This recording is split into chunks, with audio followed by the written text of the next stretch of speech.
action.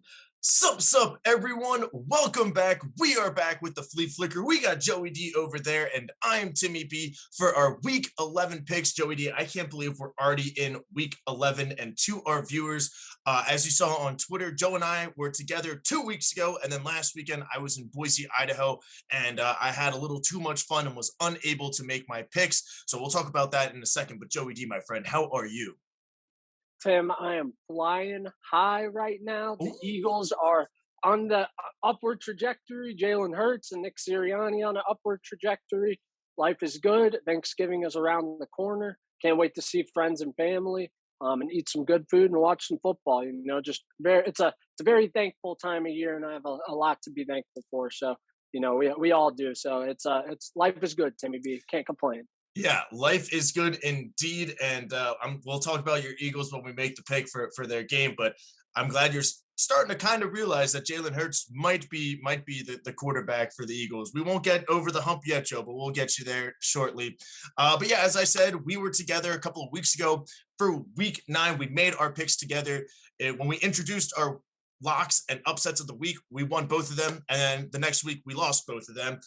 So Week God, 9, Joey and I D. don't know if I don't know if I've talked about this on the podcast yet, Tim, but Oh, that lock of mine that I lost, which was the Bills over the Jaguars, was also my lock in my suicide pool ah, for a grand prize of $10,000. So I have a deep vendetta and hatred against both the Buffalo Bills and the Jacksonville Jaguars right now. And Joey D never forgets. Joey D never forgets indeed. Well, hey, I had the Cowboys beating the Broncos, and that didn't go so well either. But in that week, you went 7-7. I went 5-9, so Joey D +2. And then last week, Joey D made his picks. He went 7-6-1 because we did have a tie. Since I didn't make picks, I just gave Joey D a +2, so I went 5-8-1. So it looked like I actually did make picks, and 5-8-1 does kind of make sense for my picks. So on the season, Joey D, you are 94-55-1, and I am 84-65-1. So you are currently +10. So I need to make a second half playoff push after our Week 10 bye on the Flea Flicker. But Joey D, man, we've been pretty much gone from the podcast and for our viewers and listeners for 2 weeks. Has there been anything in the NFL, any big news that really has stuck your eye? I know we talked before recording. My big thing was the Rams making all these Yeah. moves and not winning those two games, getting Odell Beckham. Of course, you lose Bobby Trees. You get Odell Beckham. Didn't expect him to do too much in the Monday night game because they signed him on Thursday, Friday. So it makes sense. But that's disappointing that the Rams went all in and then they went 0-2. Of course, I do expect them to bounce back and will make the playoffs. But with Kyler Murray out for the Cardinals the past couple of weeks, Rams needed to win these games to get atop the division. Yeah, I mean, it's definitely concerning for the Rams. I mean, if they do not win a Super Bowl this year or next year, really, I mean, Mhm. then all of these trades have been for nothing. You've set yourself back tremendously because you don't have the draft capital to, get those cheap young rookies on the rookie deals that are contributing, and instead just have these aging veterans, no draft Mhm. picks, and your salary cap strapped. So it's definitely concerning for the Rams. Um, I'm not sure where the blame really lies here. Is it on Sean McVay? Is it on Matt Stafford? Is the defense not performing to the level that we expected? I think it's a real combination of a bunch of factors, and adding a guy like Odell to that mix, in my mind, just doesn't really help. I mean, I think that it was a Troy Aikman who was talking about how having Odell on your team can be a hindrance for the quarterback because now you have this guy that defense is treating like a number one. Mhm. He's in there in your mind. You're like, I have to figure out a way to get him the ball, or at least he's my first read now because he's in. And it just kind of changes the dynamic of the offense and the way that the defense plays you, rather than having for example, with Baker Mayfield, Donovan Peoples Jones, Jarvis Landry, and Rashard Higgins, Mhm. all not very good or not, great, but okay, kind of the same level. You have It's hard to tell who's the number one, who's the number two, who's the number three, and you can just kind of read the defense and go to whoever has the best matchup or who's open on the play. And then when Odell's in there, it just kind of changes that dynamic. So I do think there is something to that, having a receiver with a big personality that demands the targets and the ball essentially. So I think it's a lot of things that are not going in the Rams' favor right now, and they got to figure it out. And I've I've never been a huge Sean McVay guy as well, so I kind of tend to put the blame mostly on him because now you have no excuses. You got Matt Stafford over Jared Goff. You've got Von Mhm. Miller. You've got OBJ. How are you going to lose to the 49ers and, get embarrassed by the 49ers? Yeah, and again, they played the Titans, one of the best teams in the AFC. They're currently the number one seed in the AFC, and they basically threw back-to-back pick sixes. So that one wasn't entirely just the Rams just didn't show up. It was a lot on Stafford, a lot of turnovers, and then when you're down 14-0 that quickly in that way, it's definitely hard to come back. And then we've said it too. We picked the 49ers to maybe squeak into the playoffs at the beginning of the year. When healthy, this is a very talented team. We saw our guy Debo Samuel eat up the Rams defense Yes, as he we has did. been all season long. So yeah, that's been my big takeaway too. Is just the Rams. Luckily, they are on a bye this week, so you get a couple of weeks. You kind of reset, get Odell acclimated for a couple of weeks. So I think that they can make a strong push in the final 6-7 weeks of the NFL season. But Joey D, it's time for week 11 of the NFL season. I can't believe we're here. You said Thanksgiving is next week.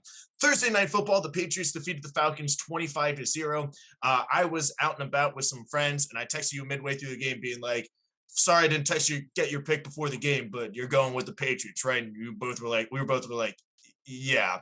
So No Patriots win upset 25 there. nothing. Defense did what the defense did. Mac Jones did enough, throwing a touchdown to Joe's favorite wide receiver, Nelson Aguilar, and that was it. 4 interceptions by 3 different quarterbacks on the Falcons. Just a dominating performance by the Patriots defense, and that's what you expect. Bill Belichick. I mean, no Cordarrelle Patterson, no Calvin Ridley. The Falcons didn't have any of their weapons, so this is exactly how it went. But any other thoughts from Thursday Night Football, Joe? Well, number one, I think Mac Jones is definitely in the running for Offensive Rookie of the Year. I think it probably should be Mhm. Jamar Chase based on the way that he started so far. But I mean, Mac Jones is winning. Like before they won that game and got their seventh win when they were 6-4, he had more wins than all of the other rookie quarterbacks Mhm. combined. I mean, I think that speaks huge volumes, and especially when you think about like there's not necessarily a plethora of talent on this Yeah. Patriots offense. I mean, when Nelson Aguilar and Jacoby Myers are, your two main receivers, Kendrick Bourne, you got some decent tight ends, and a good run game and a good defense. He's doing his job really well. We're seeing growth, and I think that's really what's most important there. Um, but on the flip side with the Falcons, I mean, you think about how Matt Ryan is looking right now, Mhm. just not looking like the guy. I feel like the Falcons have set themselves back tremendously when, you had the opportunity to take a Mac Jones or a Justin Fields if you wanted to there in the first round. And instead you take a tight end. Now, Kyle Pitts is phenomenal. I don't want to take anything away from him, but at the end of the day, how much of a difference maker is a, Mhm. great tight end and nothing else, really going to make for your team? So, I think it's a tough start for Arthur Smith and his tenure in Atlanta, and I'm not really sure how it's going to end between Matt Ryan and the Falcons, but I think it should end sooner rather than later, so they can, just really commit to this rebuild.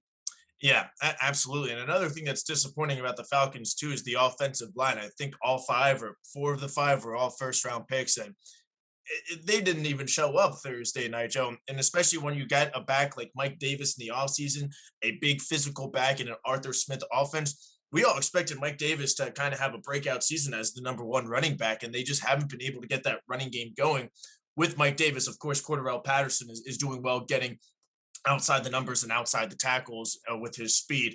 But yeah, and you said it, Joe, with Mac Jones as well. He's not turning the ball over and he's playing to the system. Now, do I expect him to maybe pull like a Trevor Lawrence or some of these other quarterbacks and throw for 400 yards and 4 touchdowns?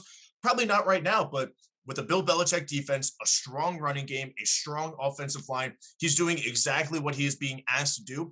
And that's going to help him out with his growth in the offseason, giving him that full offseason as the starter. And we'll see him open up because we saw him at Alabama. We saw him throw down the field. We saw him get the ball to all these weapons. Devonta Smith, great game against the Broncos against his college teammate Patrick Surtain. So I'm definitely excited for Mac Jones. Definitely not excited for my Patriots under 9 wins, Joe. I don't think that'll be hitting. So yeah, that's bad.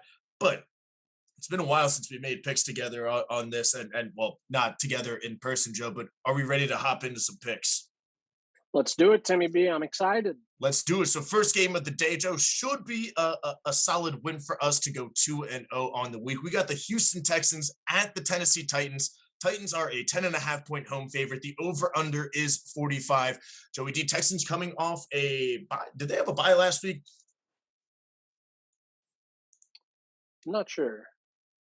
They did have a bye last week. So coming off a bye, does that help them, or are the Titans just going to continue their dominating defense, which has improved since that first couple of weeks of the season where we kind of wrote them off? One of the best defenses in the NFL right now. I know I picked up Tennessee's defense in a couple of fantasy leagues. So, Joe, who are you going in Texans Titans? Well, I'm going with the Titans. Did the Texans get their one win this season against the Titans week 1? No, it was the Jaguars. They beat Urban Meyer. The Jaguars. God, they have not played the Jaguars. Titans yet. They play them now and then in week 18, the final week of the season. Gotcha. Yeah, no, I think this should be a pretty easy win for the Titans. Like you said, defense is playing really well. The offense has kind of had to make a shift in their philosophy without Derrick Henry, but they're still finding a way to produce. And, I think that they're just such a more talented and, playoff type caliber roster than, this Texans team. I just don't see this being close, except for the fact that maybe it's a weird one because it's a divisional game. I just don't see it. I think that the Titans should be able to win this one pretty easily. Yeah, I think the Titans are going to win this one as well. That's my pick. My only concern is next week, Titans at Patriots. Not saying that this will be a trap game, but as you said, close game division. Maybe the Texans do hang around for a little bit. And we've seen the Texans, obviously against a lot of backups, but they've been scoring some points in the fourth quarter in garbage time, more or less. So if they can keep this close, I don't see why they might not be able to force a turnover, whatever, especially without Derrick Henry. Yes, Adrian Peterson's doing pretty well, but I'm going to go with the Titans. And this is a game as well, especially with their game against the Patriots next week. It's the Texans. You don't need to win 55-0. Just go in, win, get out, injury-free, move on, get the dub. This is not any point differential or anything like that. Just get the win, move on, and healthy. So we're both going with the Titans. And now the team that the Texans beat, Joe, we got the 49ers at the Jacksonville Jaguars. The 49ers are a 6.5-point road favorite. Jaguars, or the over-under, is 45.5. We've seen the Jaguars beat the Bills at home a couple of weeks ago, as you know, Joe. As you know, you got your personal vendetta against the Jaguars. But are you going to pick the Jaguars? 49ers, West Coast to East Coast, early game. Who you're picking? I'm sticking with the 49ers, Tim. I mean, the Jaguars still have not really shown me anything that I can get. What am I going to get behind them on? I mean, their defense has had one really good game where, God, and the vendetta is also just against Josh Allen. Both of them, Tim, because that's who lost me that game, or that pick. So I mean, I just don't see that really happening again this game.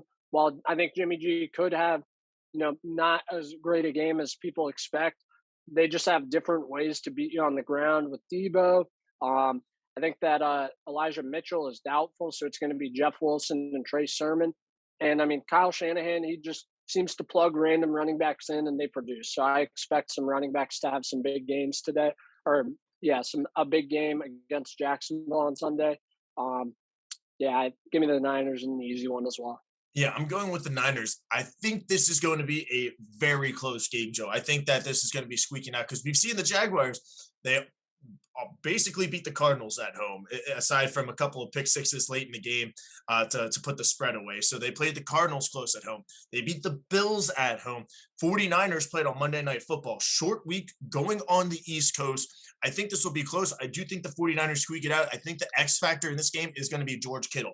If George Kittle was out still injured, I might be leaning toward the Jaguars because Deebo Samuel can only do so much, Joe, especially with the running back injuries. But at the end of the day, get it to your playmakers, get the ball to Deebo Samuel, get the ball to George Kittle, open up that run game a little bit.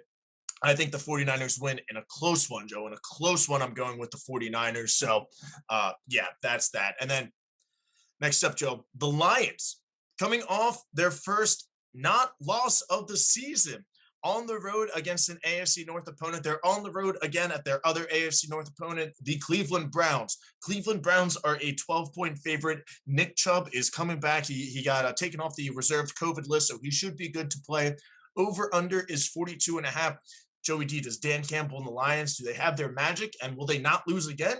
Or are the Browns going to dominate after having a disappointing performance last week at New England?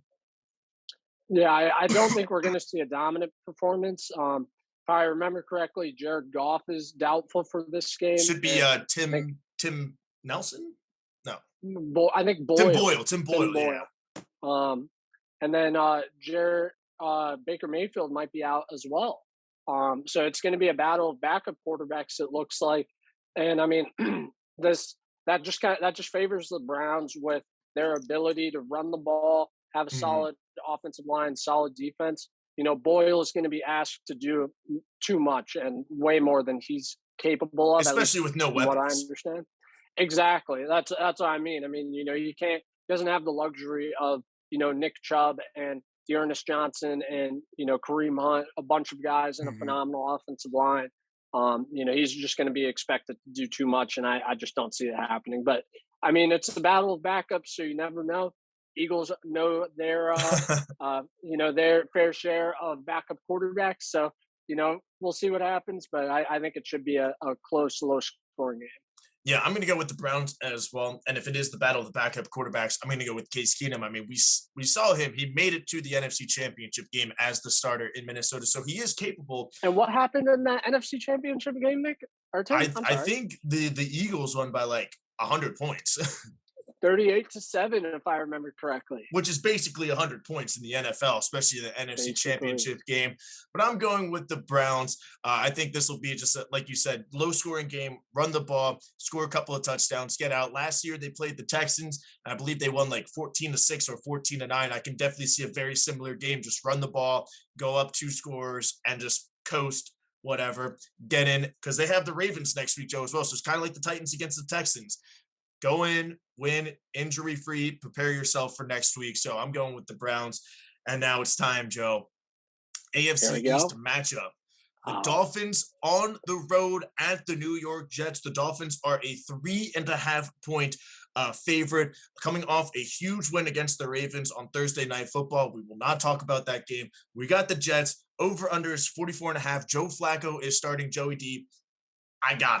I'm going with Joe Flacco and the Jets as my upset of the week, baby. I'm going with the Jets. Jets, Jets. We're going with Joe Flacco. He's elite. He's going to beat the Dolphins. He's going to help his former team get a better first-round pick. So, Joey D, are you going with the Dolphins or with the Jets? Tim, whenever I pick against the Dolphins, they seem to win. Whenever I pick them, they seem to lose. I'm going to pick the Dolphins to beat the Jets and, hope for the best here. I mean, they are the more talented roster than the Jets, so they should be able to. God, it's just that Joe Flacco X factor that we have to worry about. The Dolphins did a great job against a mobile quarterback like Lamar Jackson just the week before. How are they going to be able to compare for this statue in the pocket in Joe Flacco? I don't know if they're going to be, able to make the adjustments necessary, but I'm still going to go with the Dolphins and hope that they lose. And if they win, then, I'm up even more on you, Tim. And, that's tough for you, man.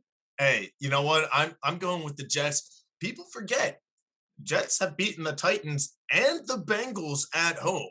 So why can't they beat the Dolphins at home? So I'm going with the Jets to pull off the upset. And now we're moving on to Joe Flacco's first team and the team that the Dolphins beat last week, my Baltimore Ravens. We're on the road at the Chicago Bears. The Ravens are a 6-point favorite. The over-under is 44.5. Joey D, Lamar Jackson, Justin Fields, John Harbaugh, Matt Nagy. No Khalil Mack, which is huge for us. But who's your pick, and what are your thoughts on this game? Yeah, no Allen Robinson as well, I believe. Oh, thank God. Yeah, so give me the Ravens in this one. This Bears offense, I mean, bad offensive line, bad skill position players outside of David Montgomery. I mean, if you guys can just stop the running game with Montgomery, Khalil Herbert, Justin Fields, then I don't see this Bears offense able to really move the ball and put up points. And like you said, no Khalil Mack. That's huge in this game when your guys' offensive line is struggling a little bit. I think that the Bears might try to do what the Dolphins did, just send the house all game. And the Ravens have to be able to prepare for that and figure out how to beat it when teams do, come after them like that. So I think that the Ravens are going to bounce back after a tough loss against Miami.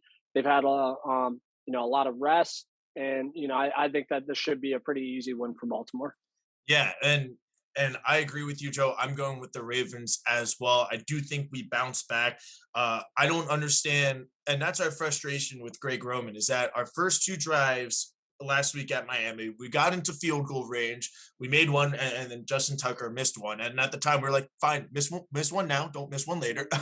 So, and then we just stopped. Timmy B, I apologize. A little bit of breaking news that just hit Joey D's phone. We should get a banner underneath. Breaking news. It's Joe.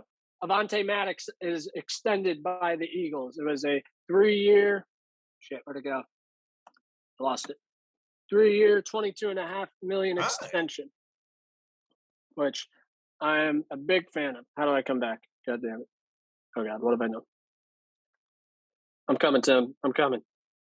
Oh, God. Damn it. What the fuck? Here we go. There we go. We're back. Joey D is still here. I apologize to the gentle listeners. No worries. But yeah, good signing by the Eagles. Dallas Goedert extension as well. So that's his roommate, Avonte Maddox. Hey, they were roommates. So he's probably like, yo, I got paid. You should go get paid. Exactly. But yeah, anyway, so that's our frustration with Greg Roman, is that we marched down the field twice and then we just stopped. We were doing bubble screens that didn't work. It just didn't make sense to me. So I think we bounced back. A couple of stats that I've mentioned before is that Lamar Jackson is undefeated when he has shorter rest than the opponent. The Bears are coming off a bye. We're coming off a Thursday night game, so shorter rest. And Lamar Jackson is 12-0 against the NFC. So if he beats the Bears, beats the Packers, next year he needs to beat the Saints and the Panthers. He can go 16 for 16 against NFC opponents, which is really cool. So I'm going to go with the Ravens as well. Defense needs to force some turnovers. Every week, I say this every week, we have not gotten that big turnover, that key interception to turn that momentum for us to go up that 2 scores and then go back to the Ravens domination. So I think we do bounce back this week, and we better not be looking ahead to the schedule. We got the Cleveland Browns, Steelers, and then the Cleveland Browns in the next 3 weeks. So hopefully this is not a trap game for the Ravens. But moving on, Joe.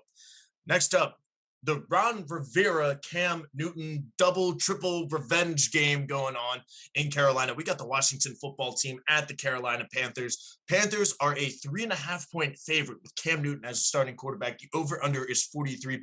Chase Young out for the year, but coming off a big win against the Tampa Bay Buccaneers at home. Joey D, can Taylor Heineke do it again in Carolina against this Carolina defense, or is Cam Newton's magic going to continue for the Carolina Panthers? I think that Heineke and this Washington offense is definitely capable of doing it. I just don't think that they will. I love the Cam Newton signing. We haven't really talked about that yet, but I think it's just so huge for the culture of that team and, just reignite some energy, and light a fire under everyone there. I think that, it's just such a great fit. And, that energy, I think that just can't be, understated and spoken about enough. I mean, we have to, acknowledge that with Cam in the lineup, this is a different Carolina Panthers team. I mean, they have some swagger back. They feel good. I mean, Cam scored 2 touchdowns last week, barely playing at all. And, the team just and Robbie Anderson clearly got a touchdown. I know. It's insane. So, I think that the Panthers are going to win this game. I think they're a more talented roster. No Chase Young, no Ryan Fitzpatrick, no Curtis Samuel for his revenge as well. There's a lot going on with Carolina that I think is trending in the right direction. While with Washington, I mean, again, you never know. They just beat Tampa Bay, so it's definitely possible.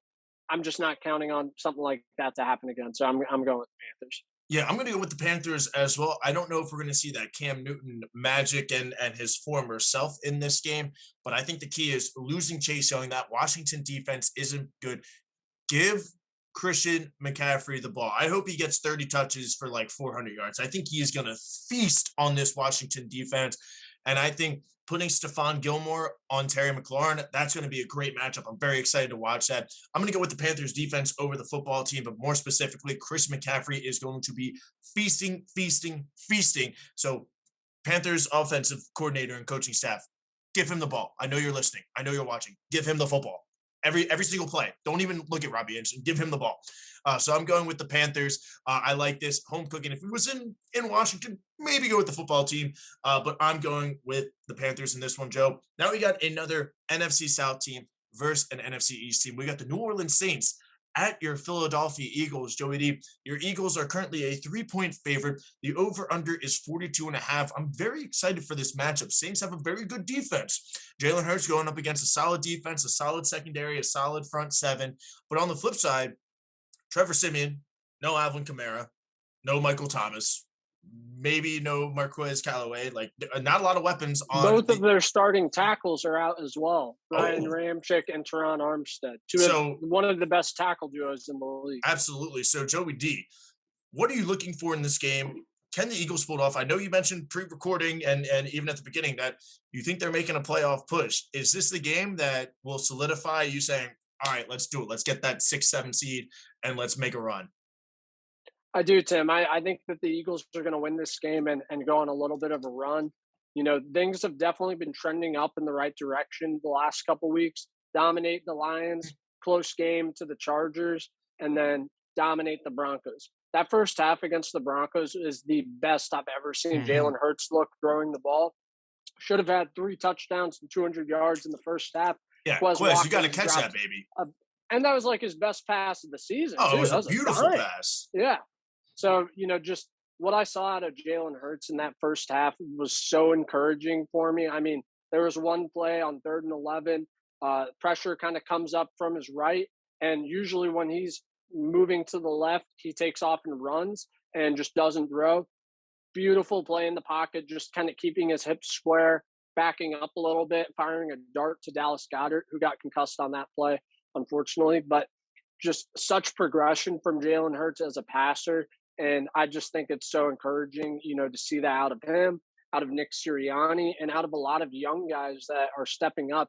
Look at Dallas Goedert, Avonte Maddox, Devontae Smith. Yeah.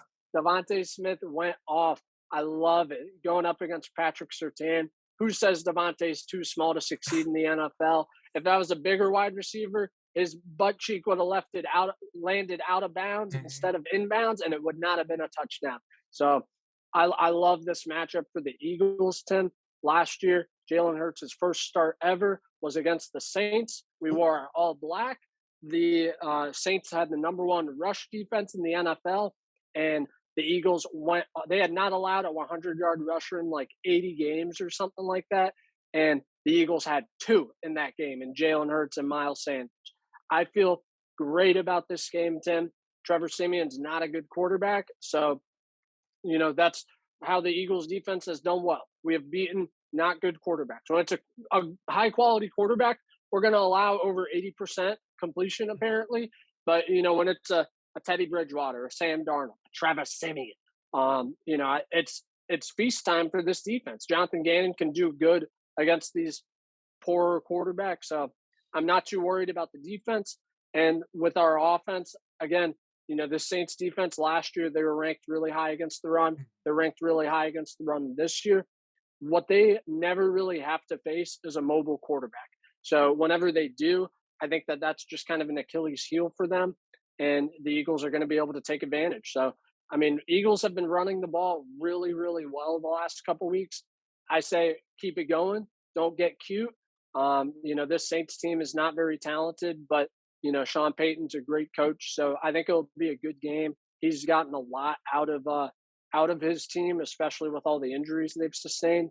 But, I mean, how can I be worried about the Saints offense scoring points without Kamara, without Michael Thomas? I mean, you know, am I worried about, who's that 5'6" receiver that's really fast for the Saints that they have?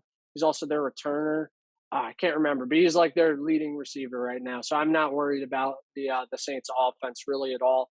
And I think our offense will be able to do more than enough against this quality Saints defense.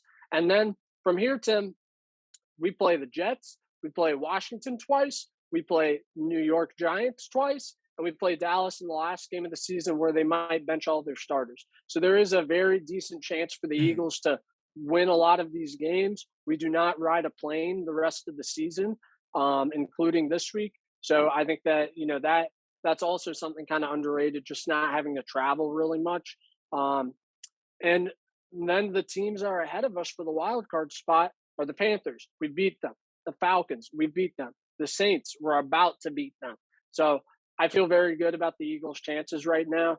And I just, this is really encouraging stuff to see out of Nick Sirianni, out of Jalen Hurts, especially in a draft where, you know, there's not really a clear cut quarterback that Mhm. I can point at and say, I think this guy is definitively going to be better than Jalen Hurts. So I love what I'm seeing. Jalen just has to keep it going, keep fighting to, you know, earn that opportunity. And I think that's so far what he's done the last couple weeks. And, if he continues to progress, then he will have that opportunity to be the starter next year as well. Yeah, I saw some stat the other day that since Jalen Hurts was named the starter, I think Lamar Jackson had about, I think it was like 980 rushing yards, 5 rushing touchdowns. Jalen Hurts was right behind him at like 850 yards and 8 rushing touchdowns. So he's right up in the ranks with Lamar's and Kyler Murray's and even like a Josh Allen He's with the the he's Bills. the number 2 fantasy quarterback right now behind Patrick Mahomes. Yeah, yeah. So I mean, I've been riding the Jalen Hurts train all season long, Joe. I'm finally glad that you're kind of turning around to him, and especially in the draft, potentially having 3 top 10, 15, or 3 first round picks. Good draft to get some building blocks, get yourself a nice tackle, get yourself a nice middle linebacker or safety, get yourself those core pieces in the trenches to solidify, protect your quarterback. I'm going with the Eagles as well. The Saints are just too injured. Home cooking in Philadelphia. I think the Eagles fans are kind of like yourself, kind of turning around. I think it's going to be rowdy at the link, and Yeah. we're going to We have do a not have a home win yet this season. We have Oh, been well, road now I think now warriors. would be a good time to get that, Joe. And now you did mention Absolutely. playing the Jets, potential Joe Flacco revenge game. We'll pick that game in a couple of Oh, weeks. But I'm going with the Eagles as well, Joe. And now the other team that you are looking at for potential first round picks. The Colts are going up to Buffalo. Colts and the Bills, rematch of the AFC wild card, where the Bills won by 3 points. Colts missed a couple of field goals in that game against Buffalo, so Colts could have easily gone into Buffalo and won the wild card game. But Bills are a 7 point home favorite. The over under is 49.5. We've seen the Colts play good. We've seen the Colts play bad. We've seen what is now the weekly "What are you doing, Carson Wentz?" interception of the game. But Bills bounced back against the Jets last week. I mean, duh. But Colts coming into town, Joe. What are you expecting out of this game? What are your thoughts and who's your pick? yeah, I'm going with the Bills. I see this defense. I mean, they've been phenomenal all season. In that loss to the Jaguars, they allowed 9 points. Who would have thought that the Buffalo Bills offense could not score more than 6 points, and or more than 9 points and win that game? So, I think that this defense is gonna be able to make Carson Wentz turn the ball over. Um, they've just got to really commit to stopping Jonathan Taylor, because if Jonathan Taylor is not having a great game and Wentz is asked to do a lot himself, that's when he makes some mistakes, and this Colts offense can be vulnerable. So if this Bills offense is able to be consistent, then I think it should be a pretty easy win for Buffalo, because I just don't believe in the Colts offense. Mhm. But that Colts defense is pretty good. Darius Leonard, man, is a maniac. So I think that they might, if Josh Allen can look like the bad Josh Allen from a couple weeks ago, could be a good low scoring defensive game. But I just think that this Bills team is so much more talented. I like Josh Allen so much more than Carson Wentz, even though I hate them both right now. Um, so give me the Bills, and I think that they win handily. Maybe garbage time it looks a little bit closer than it is, but I think that they're well equipped to slow down Jonathan Taylor and take advantage of some Wentz mistakes.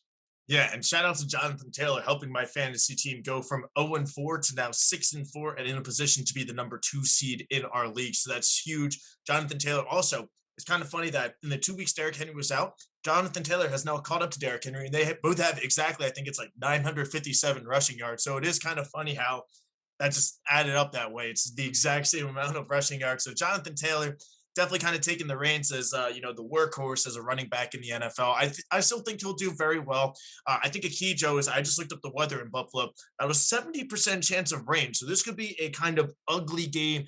45 degrees, 50 degrees in Buffalo around this time, late November, a little bit rainy, a little bit wet. I can definitely see this being a close game, but at the end of the day, I think the Bills bounce back. They need to solidify themselves as one of the top teams in the AFC. So, especially with the way the Patriots are playing, Joe, they're going to have to, win some games, and they still play the Patriots twice in December. So that'll be fun.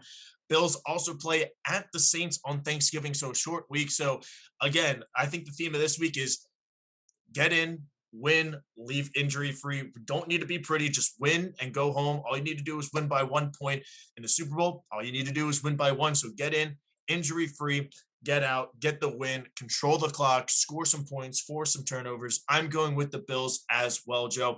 This could be a fun game to watch. And then the final 1 o'clock game of the day, Joe.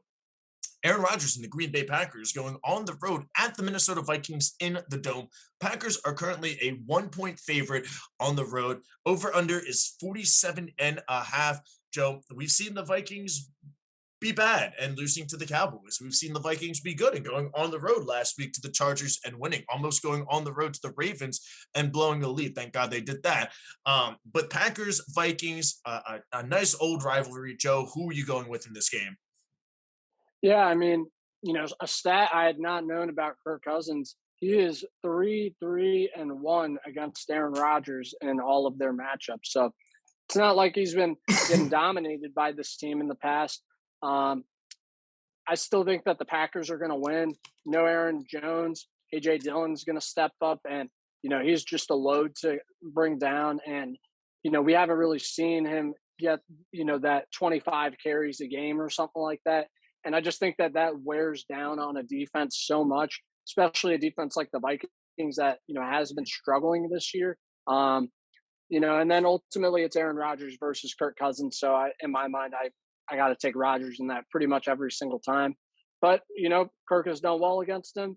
They have some weapons in Justin Jefferson, Adam Thielen, Dalvin Cook. I think it'll be a pretty good game. But I think Rodgers will just make more plays than Kirk Cousins does in this game. Yeah, Joe, I'm with you. I'm going with the Packers. I think this is a classic game where it looks close. It's at the Vikings, and people are being like, Vikings could do this. And then Aaron Rodgers does his 400 yards and 4 touchdowns, and the Packers win by 20 points type of game. I don't know if that'll happen this time. I just like the Packers a little bit more.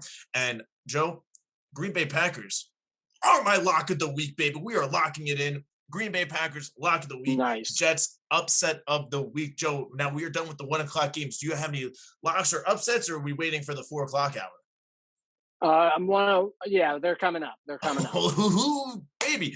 All right, next up, 4 o'clock hour. We got the Cincinnati Bengals at the Las Vegas Raiders. Bengals coming off a bye. Raiders coming off a home devastating loss to the Chiefs, 41-14. Bengals are a 1 point road favorite at the Raiders. Over under is 50. Joey D, thoughts and who's your pick? Yeah, this Raiders team has had to deal with a lot of adversity this season. I think it's just really starting to add up and take its toll. This Bengals team has definitely been better than we expected, and the Raiders kind of started off that way too. So I think this is a pretty evenly matched game, but I think that the Bengals are trending in the right direction right now, while the Raiders are not. So give me the Bengals. Jamar Chase, another big game. Easy win for Cincinnati. Yeah, I'm going to with the Bengals as well. I think the key is going to be in the trenches. I think the Bengals defensive line and front seven is going to get that pressure on Derek Carr. They got that pressure on Lamar Jackson with their front four. I don't think the Raiders' offensive line is as strong, so I think Derek Carr is going to be under a lot of pressure. I think Jamar Chase is going to eat, and I'm going with the Bengals as well. Pretty simple pick, Joey D. Next up, we got an NFC West matchup. Cardinals at the Seahawks. Still unsure who the Cardinals quarterback is, but that doesn't matter to Vegas apparently, as the Cardinals are a 1.5 point favorite on the road at Seattle at the 12th man. The over-under is 48. Joey D, first time in Russell Wilson's career as a starter that they did score any points last week. I would imagine they're scoring some points this week, but will they score more points than the Cardinals? I This is going to be my upset of the week, Timmy B. I'm taking Russell Wilson and the Seahawks over the Arizona Cardinals. No DeAndre Hopkins. We're not sure if Kyler Murray is going to play or not, but if he does, he's not going to be 100% healthy. And we've seen this from Arizona in the Mhm. past, and that's kind of why I'm picking against them. When Kyler's gotten banged up, when they've dealt with some, really, crucial injuries, that's when, we see this crumble start to happen. And I think that those cracks are showing. And on the flip side with the Seahawks, coming off worst loss of Russell Wilson's career, as you said, I think they bounce back big time. They're desperate. They're going to do whatever they can to stay alive in this playoff race. Um, and I mean, they're definitely a contender to get in as the wild card at some point, because we've seen the Seattle team get hot at the Mhm. end of the year to make a push. I know that's something they're capable of. I have not seen that from the Cardinals yet, who tend to start out hot and then, kind of fall off as the season goes. So I think that this just kind of suits the Seahawks, and it's a game that they need to win. I think it's one that they will win.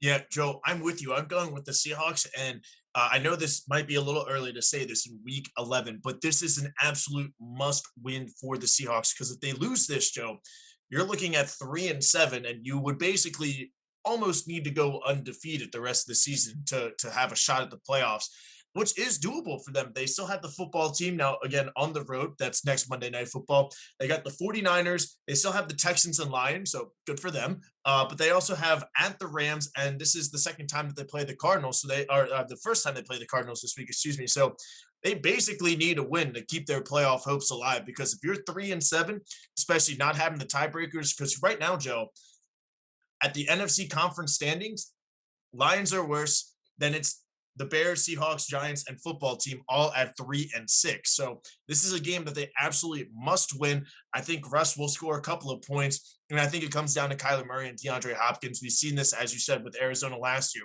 Kyler Murray getting a little banged up. Cardinals not as good. I'm going with the home team. I'm going with the Seahawks. I'm going with the 12th man. Let's ride.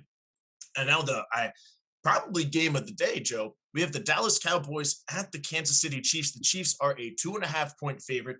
Over under right now is 56.5. And again, it might be early to say this, but the way the Cowboys are playing, and again, still being Mahomes and Andy Reid and the Chiefs, this could be a potential matchup come February in the Super Bowl. And I think it's reasonable to say that that could potentially happen. We got the Cowboys, we got the Chiefs. Joey D, thoughts and who's your pick? Them Cowboys lost to the Broncos a couple weeks ago in an embarrassing fashion. They bounced back against the Falcons, who, as we know, are not good.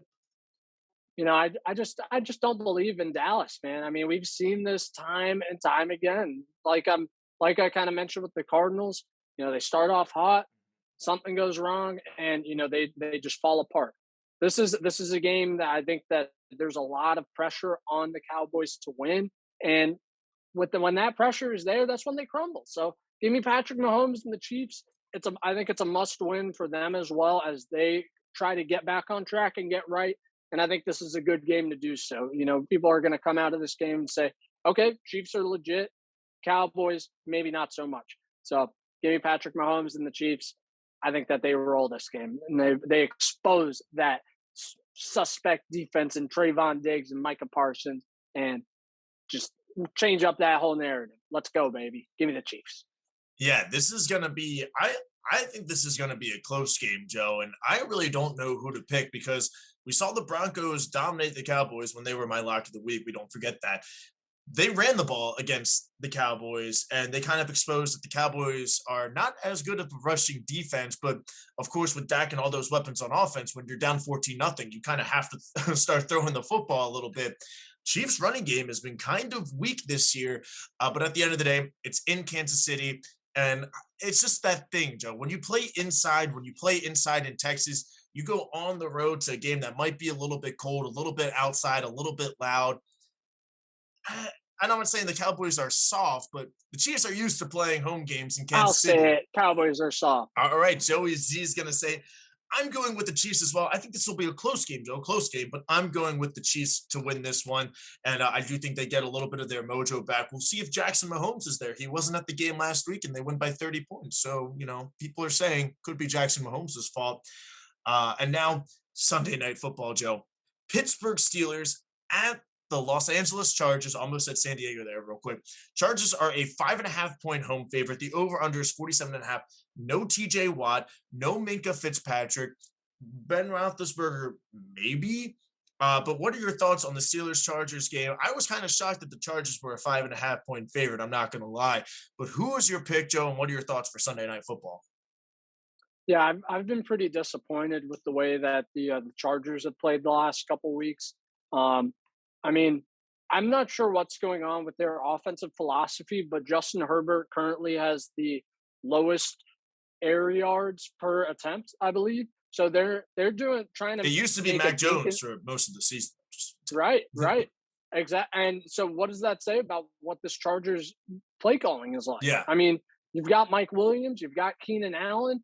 Um, let's take some shots. Let's go deep. Instead we're dinking and dunking our way down the field when you got a Justin Herbert who has a cannon and has been very accurate deep in the Mhm. past. I don't know why it seems like they're almost trying to protect him or they don't trust it. I don't get it, but I think that they really need to open it up. And it's a tough defense to do it against, but I think that the Chargers are going to be able to get back on track. I think they're still a playoff team in the AFC, and this will be a big win for them to beat what has usually been a perennial playoff team in the Pittsburgh Steelers. So I think whether Roethlisberger plays or not, Chargers are still going to be able to pull this one out. Might be a defensive slugfest because that Steelers defense is good, but their offense is not good.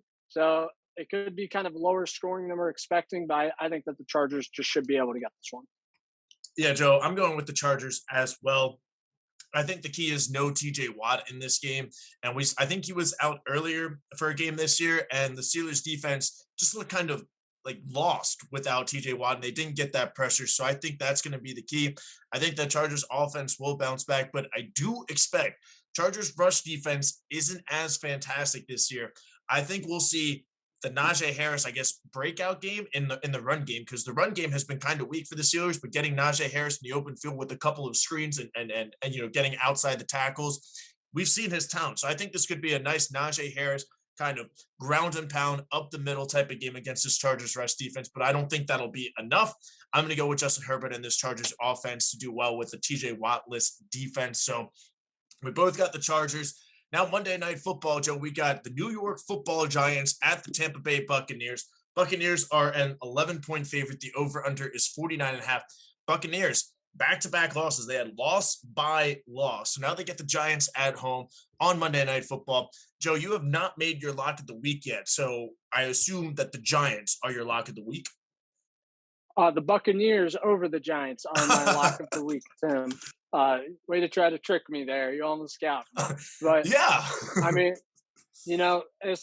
this could have been an upset because the Giants against Tom Brady have traditionally done well, especially in Super Bowls. But Daniel Jones is no Eli Manning, which isn't even much in my opinion. So I just don't see this Giants offense be able to move the ball well against a Bucs defense Mhm. that has still been a little bit more vulnerable than last year, but they're still a high quality defense. Tom Brady, Mike Evans, Leonard Fournette. This offense is going to roll. Give me the Bucs, easy win, never a doubt. Daniel Jones, 3 turnovers in this game. Yeah, Joe, I kind of a couple of weeks ago, after we saw the Giants play the Chiefs very close on Monday Night Football in a very similar game, Chiefs were like a 10-point favorite and everything. I thought like, hey, maybe they have a shot, but Bucks losing 2 games in a row, one to the division, then having a bye, then losing on the road at the football team. Tom Brady's press conference last week was 56 seconds. He is pissed. This could be like Tom Brady, like mega revenge, like all the anger goes out on the Giants here. 500 yards, hopefully a couple of touchdowns to Mike Evans. We Yes. would like that. So I'm going to go with the Bucks as well. It won't be close. I don't know if they're going to cover the 11 points, but this will never be a doubt. Buccaneers are winning this one. So let's see. To recap the picks of the week, I have the Jets as my upset of the week. I have the Packers as my lock of the week. Joey D has the Seahawks as his upset of the week and the Bucks as his lock of the week. Joe, we are only opposite on one game. So hopefully I can get that one game. Hopefully Joe Flacco pulls in for Timmy B with this one. But Joey D, we're at week 11. Thanksgiving is next week. College football is about to kick off here on the East Coast. Any final words on NFL week 11? Let's keep it going, Eagles. Keep seeing this projections or this this improvement. I'm just very happy with what I'm seeing in a year that I did not have high expectations Mhm. for really anyone. The main thing I wanted to see was improvement from the young guys and some young guys we can count on. So love the Dallas Goddard extension, love the Avante Maddox extension. We've got a young core building up, and you know with these 3 first-round picks, coming up, Eagles could be back on track a lot sooner than people expect, and I'm all about it. I love it, baby. Also, Tim, did you watch any of the new Hard Knocks mid-season with the Colts? I have not, but I saw the Naeem Hines, Tavon Austin little clip on Twitter. Yeah, I watched it last night with a friend of the pod, Trent. Very good. I really enjoyed it. Much better than the Cowboys. God, I love shitting on Carson Wentz so much. It was awesome. Absolutely. Well, yeah, I'll definitely have to check that out. But we got week 11 of the NFL season. We'll be back before Thanksgiving. Joe and I agreed that we'll record before the week, just do all the picks with all the holidays and everything like that. So get pumped, get ready. Week 11 playoff pushes are finally starting. That's Joey D over there. And I'm Timmy B. Thank you for watching the Flea Flicker. With the Flea Flicker, I can't speak right now. So that means we need to go. Peace.